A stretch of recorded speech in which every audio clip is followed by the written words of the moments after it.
So for number 8, we have the limit as x goes to infinity of ln of x plus 4x squared over 3x squared plus 2x.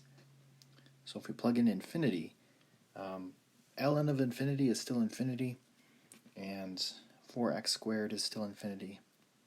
And if you add those, it's still infinity. And then at the bottom, those are both infinity. So if you add those, you also get infinity. So once you get infinity over infinity, if you look back at your notes inside the box, infinity over infinity is an indeterminate form. So we do want to use our L'Hopital's rule.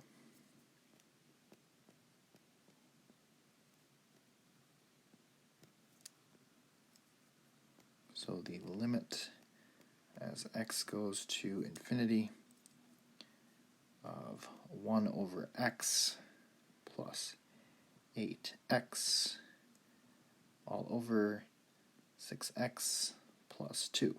So I'm just taking the derivative of the numerator and the denominator separately. So if you plug in infinity, 1 over infinity is 0. 8 times infinity is just infinity. And this is all over 6 times infinity plus 2 is still infinity. So this is equal to infinity over infinity. And that's another, or that's the same, I should say, indeterminate form. So we want to use L'Hopital's rule again.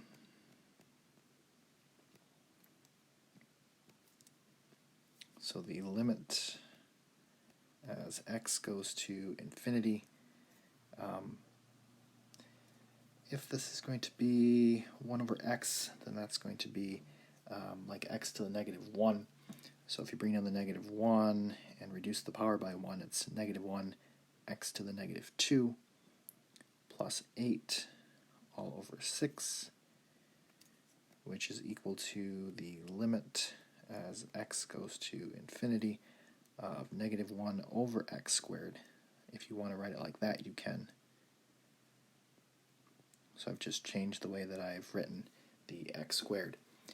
So let's plug in infinity, and that negative 1 over x squared is going to become 0, and then the 8 and the 6 basically stay the same. So that's going to be 8 over 6, or 4/3. And that'll be our answer.